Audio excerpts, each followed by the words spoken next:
지금 생각해 보면 이제 공적 마스크가 3장이 이제 나오는데 일주일에 네. 2장 나올 때 막 줄 서던 그 기억. 예. 그때만 해도 좀 추웠거든요. 예, 그래서 맞습니다. 앱으로 어떤 약국에 몇 장이 남아 있는지 이것을 확인하는 것이 굉장히 컸거든요. 예. 과기정통부에서 여기서 큰 역할을 하셨죠. 예. 뭐 앱 관련해서 이제 몇 가지 말씀드리기 전에 사실 우리나라가 이 코로나 방역에 있어서는 국내에서 다 평가가 어떤 나라보다 더 잘 대응을 했고 잘 관리를 하고 있습니다. 예. 그것은 뭐 언론에서 잘 지적했던 것처럼 우리나라 의료진들이 헌신적으로 이렇게 노력을 해주셨고 우리 시민들이 우리 국민들이 필요한 생활 수칙을 잘 지켜주셨기 때문에 그런 것 같습니다. 근데 이제 마스크 말씀을 참 해주셨는데 예. 사실 우리 국민만큼 마스크를 많이 잘 이렇게 착용하고 거리 두기를 잘 실천한 그런 국민들이 없는 것 같습니다. 그렇습니다. 근데 그때 처음에 초기를 생각해 보면은 이 마스크가 꼭 필요한데 수량이 부족해서 약국에서 또 우체국에서 농협에서 이렇게 살 때 너무 많이 기다리고 줄을 많이 섰습니다. 예. 제가 2월 27일에 대구에 갔었는데 2월 26일에 공적 마스크를 처음으로 판매하기 시작했습니다. 우체국에서. 그날 비가 추적추적 내렸는데 우체국 주변으로 한 500m 이렇게 시민들이 마스크를 구매하려고 줄을 서 있었어요. 네. 그 모습을 보면서 많이 안타까웠는데 예. 정부에서 그럼 얼마나 효과적으로 이렇게 마스크 정보를 제공할 수 있을지 어디에 가면 마스크를 쉽게 살 수 있는지 이런 부분이 고민이 있었습니다. 예. 그래서 정부에서 마스크 앱을 만들자 이렇게 얘기가 나왔었는데 처음에는 어떤 분들은 마스크 앱을 이게 간단한 거니까 정부가 직접 만들어서 운영을 하자 이런 말씀도 주셨는데 우리 과기정통부에 생각하기에는 이 마스크 앱이란 거는 여러 가지 다양한 어떤 그 변화를 잘 반영할 수 있고 여러 가지 아이디어를 반영할 수 있게 민간 주도로 만드는 것이 예. 좋겠다 이렇게 생각을 하고 이제 설득을 했습니다. 해서 정부에서는 마스크 관련된 데이터, 즉 마스크가 지금 몇 장이 팔렸고 어디에 가면 살 수 있고 이런 정보들을 정부가 제공을 하면은 민간에서 여러 우리 젊은 개발자들, 똑똑한 개발자들이 많이 있습니다. 창의적이고 아이디어가 많은 개발자들, 예. 그리고 이 포털, 또 우리 서버를 담당하고 있는 이 클라우드 관련 회사 이런 데가 협력을 해서 예. 마스크 앱을 만들면 좋겠다는 생각을 해서 주말에도 며칠 우리가 같이 작업을 하고 아이디어를 모아서 마스크를 만들게 됐고 처음에 뭐 하루 정도는 조금 소위 얘기하는 버벅대는 것도 있었지만 그 다음에 잘 돌아가서 예. 비교적 마스크 관련해서는 국민들이 좀 편안하게 구입할 수 있고 접근할 수 있었다고 그렇게 생각을 하고 있습니다. 예. 많은 분들이 한 달여 동안 줄을 서서 좀 고생하시는 모습 보면서 마음이 아프셨다 이렇게 말씀하셨는데 지금은 그 앱이 없이도 어느 약국에서나 편하게 줄 서지 않고 마스크를 살 수 있는 나라가 됐습니다. 대한민국이. 오래 걸리지 않았습니다. 자, 다른 이야기로 좀 넘어가 보도록 하겠습니다. 그간 이 ICT 규제 샌드박스, 인포메이션 커뮤니케이션 테크놀로지 이렇게 ICT 저희가 구분을 하는데 규제 샌드박스라는 것이 저희가 좀 찾아봤더니 기술이나 서비스를 개발하고 나서 사실 그 여러 가지 규제 때문에 그것을 상용화할 때까지 어려움이 있으니까 신청을 하면은 일정 기간 시간을 좀 주고 네. 자리 잡을 때까지 이렇게 여력을 주는 거 아니겠습니까? 그렇습니다. 굉장히 활발하게 그간 이루어졌죠. 작년 예. 1월이었나요? 시작된 예, 게? 그렇습니다. 예. 정확히 말씀 주셨는데 작년 1월에 처음으로 우리 제도를 시행하게 됐습니다. 샌드박스는 뭐 쉬운 영어 아닙니까? 샌드박스니까 모래 상자입니다. 예.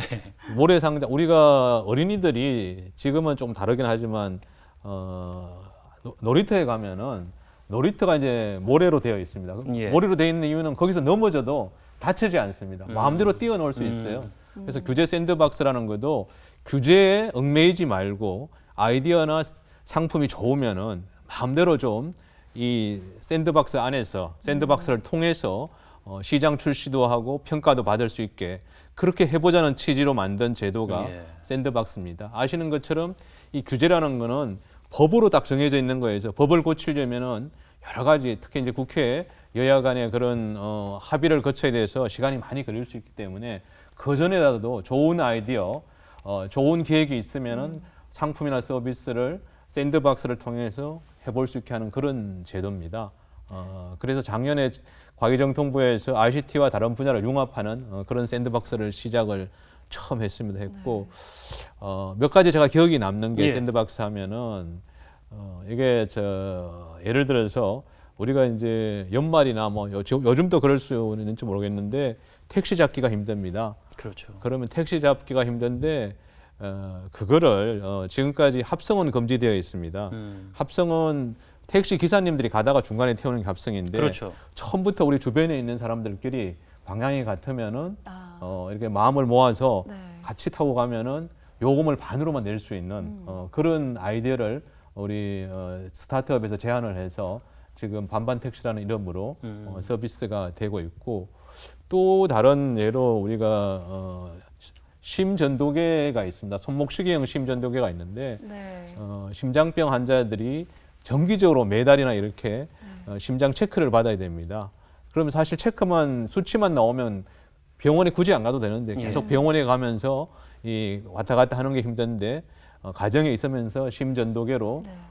간이하게 이렇게 체크를 할 수 있고 그 결과를 의사 선생님에게 보낼 수 있는 그런 휴대용 심전도계 같은 경우도 샌드박스를 통해서 승인이 돼서 이제 준비를 하고 있습니다. 그게 지금 말씀하신 부분이 한 십수년 전에 그 차승원 씨가 나오는 MBC 뭐 드라마가 있었는데 거기에 이제 심장 질환을 앓고 있는 분이 당시에 이제 환상이었고, 그러니까 기술이 그렇게 발달하지 못했을 때 이제 드라마 설정이었는데 시계를 통해서 심전도를 측정하고 의사한테 알림이 가는. 근데 그것이 이제 샌드박스 규제 완화를 통해서 현실화 한 15년 만에 된 거네요. 예. 예. 15년인지 모르겠지만 예. 준비가 다 돼서 출시를 준비를 하고 있습니다. 코로나19가 터지면서 예. 가장 또 비상을 맞았던 그 분야가 교육계가 아닐까 싶습니다. 그래서 역사상 처음으로 온라인 개학을 맡게 되었는데요.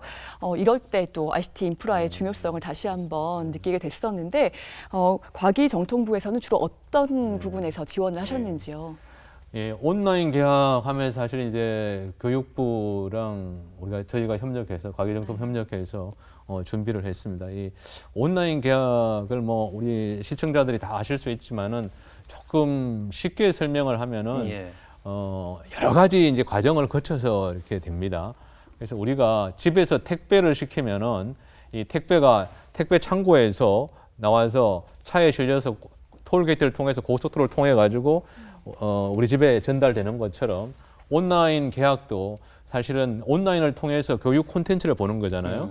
그러면 교육 콘텐츠가 처음에 이렇게 선생님들이 만들어서 올린다든지 EBS에 있는 그런 교육 콘텐츠가 처음에 이렇게 창고처럼 이렇게 쌓여 있어야 됩니다. 예. 그걸 서브라고 그러는데 그 서브가 처음에 저희 가기정통부에서 이제 충분한지 부족한지 창고가 부족한데 너무 많은 물건이 들어오면 넘쳐서 창고 역할을 못하는 그렇겠죠. 것처럼 예. 서버가 충분한지 그런 것도 따져봤고 그 다음에 이 차가 지금 톨게이트를 들어가려면 톨게이트가 충분한지 이런 것도 따져봐야 되는데 그런 거 로그인이라고 그러는데 로그인이 충분한지 그 다음에 차가 고속도로로 이렇게 달리지 않습니까? 달리는 것처럼 이 통신 이 교육 콘텐츠를 실어 나갈 수 있는 예. 우리 인프라가 인터넷 예. 인프라가 되어 있는지 충분한지 이런 것도 따져보고 또 집에서 우리 학생들이 실제 콘텐츠 선생님의 강의 내용 이런 걸 접속을 하게 되면은 여러 가지 해킹이나 이런 게 있을 수 있습니다. 그래서 그런 것들이 없는지 안전한지 이런 부분들도 같이 가계정통부가 교육부랑 같이 협력을 해서 준비를 했습니다. 예, 네. 뭐 설명을 머릿속에 이제 그림 그리듯이 네. 잘해 주셨고 쉽게 이해를 하셨을 것 네네. 같습니다. 자, 얼마 전에 이제 문재인 대통령이 다른 나라는 코로나 사태로 지금 굉장히 긴박하게 돌아가고 있는데 우리는 생활 방역으로의 전환이 이루어졌죠. 포스트 코로나 시대를 준비해야 된다. 그래서 국민들이 여기에 조금 도움을 달라라고 대통령께서 말씀을 하셨는데 과기정통부에서 뒷받침할 수 있는 것들 준비하고 계실 것 같아요. 예, 그렇습니다. 대통령께서 말씀하신 것처럼 포스트 코로나를 통해서 사실 코로나가 위기 아닙니까? 예. 위험한 기회입니다. 그냥 단순히 위기라는 게 걱정만 할 건 아니고 우리도 이걸 위험한 기회로 삼아서 이걸 잘 활용하면은 우리 경제나 우리 사회 전체가 더 발전할 수 있을 거라고 생각합니다. 그래서 전반적으로 코로나를 겪으면서 비대면 얘기를 많이 하고 있습니다. 비대면 산업, 비대면 경제를 얘기하고 있고 그것은 결국은 디지털이 기반이 돼야 됩니다. 예. 우리가 얘기하는 것처럼 사실 다른 나라에 무슨 사재기니 이런 좀 부작용이 있었는데 우리는 그래도 비교적 없었던 거는 우리가 투명하게 디지털을 통해서 정보를 공개하고 공유했기 때문에 그런 거라고 생각하는데 이번 한국판 뉴딜 관련해서 가계정통부에서 생각하는 거는 한 3가지 정도가 있습니다. 예. 첫 번째 가장 중요한 거는 결국은 이 포스트 코로나를 지나서 디지털 대전환이 되고 소위 얘기하는 4차 산업혁명 인공지능이 되기 위해서는 가장 중요한 게 데이터입니다. 데이터가 얼마나 많이 있고 얼마나 쓸모 있는 데이터가 모여 있는지 예. 그걸 우리가 확보하고 있는지가 중요합니다. 예.